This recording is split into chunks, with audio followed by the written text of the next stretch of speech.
Nesse momento já não depende mais de mim. Toda a documentação necessária foi entregue, foi enviada ao correspondente bancário e agora estou aguardando a resposta do correspondente. Eu espero que essas informações elas também possam lhe ajudar na sua tomada de decisão quando você for comprar o seu imóvel, for financiar o seu imóvel, seja uma casa, seja um terreno para construção ou seja um apartamento. Eu estou documentando aqui o processo real com a nossa história para que de alguma forma possa fazer sentido e ajudar outras pessoas que estão nesse mesmo processo, que têm o sonho, estão na busca do seu imóvel, da sua casa. Eu quero então mostrar um pouquinho para você como tem sido esse processo de conversa com o correspondente bancário. É o primeiro passo, você conseguir saber se tem crédito para assumir um financiamento. Para isso, nós estamos colocando a nossa vida financeira debaixo de um controle financeiro maior para entender se a nossa renda hoje como família, se ela suporta pelo menos 30% da parcela de um imóvel, que é aquilo que a Caixa exige. A nossa decisão de compra e preparação para ela não começou ontem, já vem de um tempo, pelo menos um ano de organização financeira até chegar nesse momento. Por quê? Em conversa com o correspondente da Caixa, o que eles exigem? Primeiro, sem restrição no nome. A primeira coisa que você deve fazer se você quer fazer um financiamento junto à Caixa é não ter restrição no seu nome. Se tiver, vai lá, negocia para tirar a restrição do seu nome e você então conseguir margem para financiamento. Segundo, você precisa ter renda comprovada, seja por CLT, que não é o nosso caso, nós não temos trabalho com carteira assinada. Hoje nós temos uma pequena empreiteira em um estado aqui do Nordeste. A partir da declaração do imposto de renda dessa pequena empreiteira, aquilo que é o nosso Prolabore e a distribuição de lucro, que a gente consegue formalizar e formatar o nosso imposto de renda e estruturá-lo para apresentação junto à Caixa Econômica Federal. Normalmente, se você é CLT, se você trabalha registrado, eles vão pedir o contra-cheque, o seu imposto de renda, o contra-cheque e aquilo que pode mostrar a segurança do seu salário para saber até quanto a sua renda ela suporta de parcelas com a Caixa Econômica. Essa é a primeira conversa com o correspondente bancário. Às vezes a gente na emoção já sai procurando casa, eu quero comprar uma casa, e já sai procurando e aí acaba se iludindo, né, com casas que estão talvez fora do padrão, da realidade daquele momento. E eu gosto de dizer sempre aqui, se for o seu primeiro imóvel, ele não necessariamente precisa ser o imóvel da sua vida. Ele precisa sim, prioritariamente, ser o seu imóvel de estratégia. Óbvio, se você puder conciliar as duas coisas, seria muito melhor, ou é muito melhor, mas a maior parte dos brasileiros não tem essa condição, então eles têm que optar ou por estratégia ou pelo imóvel dos sonhos. No nosso caso, esse imóvel é um imóvel estratégico. Nós nos mudamos agora recentemente para Aracaju, em Sergipe, então nós optamos por um valor de casa até R$300 mil, porque este valor absorve tranquilamente dentro da nossa renda hoje, ou seja, a nossa renda suportaria com folga esses 30% que seria o valor da parcela de um imóvel neste padrão. Eu vou deixar uma lista aí para você enquanto eu falo daquilo que está a conversa com o correspondente bancário da Caixa Econômica. Então aqui é a continuidade de uma conversa que nós estávamos aguardando a entrega do imposto de renda. Eu falei aqui, conversei um pouco com ele me manda aqui a lista daquilo que é necessário. Tá vendo aqui, ó? Para darmos início à análise de crédito, vou precisar de documentos e informações abaixo. E ele manda o que precisa. A identidade, o CPF, o CNH, minha, no caso, que seria o responsável pelo contrato de crédito, minha esposa, quem é casado, óbvio, certidão de nascimento, para quem é casado, certidão de casamento ou divórcio. Aí você precisa de um comprovante de endereço atualizado, aqui é interessante, porque eu preciso de um comprovante de endereço daqui, de onde estou morando atualmente. Então, o que eu fiz aqui? Eu usei uma fatura de cartão, consegui gerar um boleto, um banco virtual que eu tenho, que é o Nubank. Você posso até, aliás, nem explicar, porque no próprio YouTube você encontra como gerar esse comprovante de endereço. Mas também tive a opção de supermercado, gerar cartão, enfim, não é algo complicado aqui não. Então, os dois últimos contra-cheque atualizados para quem é CLT, que não é o meu caso, ok? Imposto de renda recebido de entrega, se declarar completo. Retificação, caso haja, se houver retificação, tem que tomar bastante cuidado com o pessoal da Caixa, eles têm um filtro grande aqui nessa questão de retificações do imposto de renda, tá bom? o e-mail, telefone de contato, basicamente, e se for usar o fundo de garantia, que não é o nosso caso. Então, basicamente, esses foram os documentos que foram pedidos aqui pelo correspondente da Caixa. Encaminhei para ele, aí sou autônomo. Aí, outra coisa bem importante, já deixei tudo bem organizado aqui, ó, nessa pasta aqui. Baixei aqui o boleto de aquisição de carro, a movimentação do Banco Bradesco, cartão de crédito do Magazine Luiza, cartão de crédito no Nubank, extrato no Nubank, notas fiscais da minha empresa.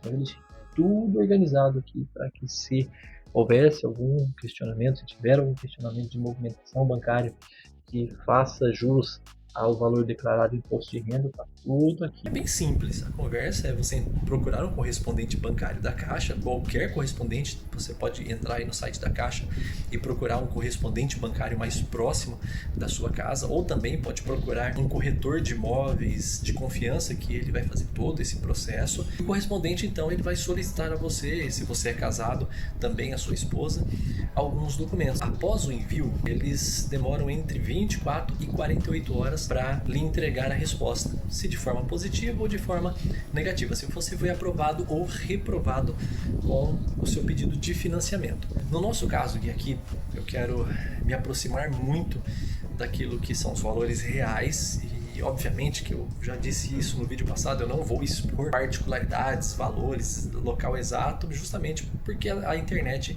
ela é complicada e a gente precisa ter essa segurança. Todavia, os valores serão bem aproximados e os percentuais de juros e prazos serão exatos. Talvez isso, inclusive, facilite muito para você fazer a sua simulação. Também é algo muito simples, você não precisa de um correspondente bancário para isso, é só entrar no site da Caixa, tem inúmeros vídeos no YouTube falando sobre isso, é algo bem simples, você consegue simular ali o valor do imóvel, você consegue simular ali a sua renda, quanto que você pagaria, quanto você tem que ter de entrada. Então, qual foi o passo a passo? Primeiro, a preparação. Sabíamos que aproximadamente em um ano nós faríamos uma mudança significativa na nossa vida. Começamos a eliminar todo o comprometimento financeiro. Pedi ao nosso contador que fizesse o nosso imposto de renda.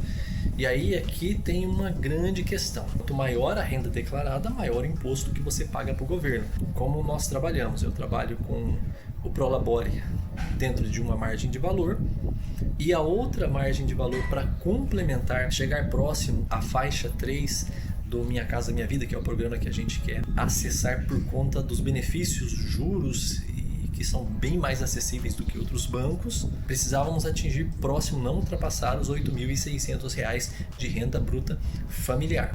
Bom, feito esse resumo, nós chegamos aqui um ano mais tarde, nos mudamos para Aracaju e, como eu disse, o primeiro contato é com o correspondente bancário. É claro que nós já fizemos aqui algumas simulações por conta, nós já fizemos aqui uma avaliação de lugares, bairros, algo que estivesse dentro da nossa condição e dentro do nosso poder de compra junto com a Caixa Econômica Federal. Então optamos em seguir o caminho de comprar uma casa num valor agregado menor, uma casa com potencial num lugar melhor, num bairro mais estruturado, e depois então optar pela reforma, pensando que o cenário dessa região específica, e vale você obviamente fazer uma pesquisa dentro da sua região, onde você está almejando comprar, mas nessa região específica os valores de casa estão bem consideráveis, os valores estão bem altos, e aqui bem altos para nossa realidade, obviamente, ok? Para nossa realidade, é vida real, não é gurutizando aqui. Então, para nossa realidade estavam valores inacessíveis para o nosso momento aqui. Não adianta querer agir meramente com as emoções e esquecer da razão, esquecer que você está entrando em um financiamento de um imóvel que vai lhe custar ali alguns bons anos da sua vida. Conversando também com algumas pessoas, eu percebi que elas não tiveram talvez esse cuidado pré-tentativa de crédito. E aí você tem duas opções quando se trata de Minha Casa Minha Vida, quando se trata de Caixa Econômica Federal. Você tem duas tabelas. Tabela Price é um valor que você começa pagando menos e você vai até o final do seu financiamento com esse valor. E você tem a tabela SAC, que é o Sistema de Amortização Constante. Eu indico veementemente que você, se tiver condição, opte pela tabela SAC, a tabela de amortização constante. Você pode ir amortizando o seu financiamento com pagamentos estratégicos. E esse vídeo aqui agora é para dizer para você que eu já enviei a documentação para o correspondente da Caixa, ele já me retornou aqui com algumas perguntas, E eu estou aqui aguardando, ou seja, eu não tenho mais o que fazer a não ser continuar crendo, principalmente, sobretudo, em Deus, e depois no processo que foi executado e foi feito. Nós fizemos tudo que nós podíamos e já entregamos na mão do correspondente bancário. Agora eu fico aguardando qual é a resposta, se foi aprovado o crédito ou se foi reprovado. E eu lhe convido a permanecer acompanhando aí com a gente os desdobramentos da compra de um imóvel, ajudando com informações desde o processo inicial, aonde você entra com toda a parte burocrática, documentação, quero registrar e documentar também como vai ser, se for aprovado ou se for reprovado, qual caminho tomar. E agora é ter fé, porque fé não é irresponsabilidade. Fé é agir com estratégia e confiar depois de fazer a sua parte. E para concluir esse vídeo, que eu quero compartilhar com você que deseja, tem o sonho de sair do aluguel e ter o seu primeiro imóvel ou comprar o seu imóvel, primeiro só envia a documentação, depois de entender se essa parcela cabe no seu bolso. Faça um controle financeiro, verifique se o seu CPF tem alguma restrição, se você tem uma reserva de emergência, se você tem o dinheiro da entrada do imóvel, que normalmente é 20%, dependendo da simulação, dependendo do imóvel e dependendo muito da sua renda. Nunca, jamais financie meramente na emoção. Considere um cenário mais pessimista. Não sei se você sabe, mas a expectativa é mãe das frustrações. Quando você joga a expectativa muito lá em cima e de repente o cenário real não é aquilo, você começa a ter uma frustração, você passa a ter o sentimento de frustração. Então, desenhe um cenário um pouquinho mais pessimista e quem sabe, dentro dessa expectativa mais pessimista, o cenário real não lhe abra margens aí para você conseguir até uma possibilidade melhor, uma possibilidade maior. Por isso, antes de qualquer coisa, desenhe algumas estratégias, pense com algumas possibilidades. Claro que todo mundo vai sempre primeiro procurar o imóvel e às vezes se frustra. Então talvez seja interessante, e aqui eu falo de forma muito humilde e realista, que não adianta sair procurando imóveis. A gente viu imóveis aqui que está fora, o desejo, o sonho mas eu volto a dizer, o primeiro imóvel nem sempre precisa ser o imóvel da vida. Ele pode ser um imóvel estratégico. Você faz uma estratégia para pagar ele em um tempo menor e depois você tem a possibilidade de ir para um imóvel maior, um imóvel que está mais relacionado com seus sonhos, seus objetivos e seus propósitos. Agora, toda a longa caminhada começa a partir do primeiro passo. Então, organização, conversa com o correspondente bancário, aprovação de crédito, aí sim, nós vamos para as outras etapas. Então, venha junto com a gente. Eu vou mostrando para vocês os desafios, vou mostrando para vocês o passo a passo, o que nós estamos fazendo. Se esse conteúdo lhe ajuda, se esse conteúdo faz sentido para você, para a gente aqui já é extremamente satisfatório. Obrigado por ficar comigo nesse vídeo e depois eu te digo o que aconteceu, se fomos aprovados no nosso financiamento ou se fomos reprovados. Grande abraço, até o próximo vídeo, tchau, tchau.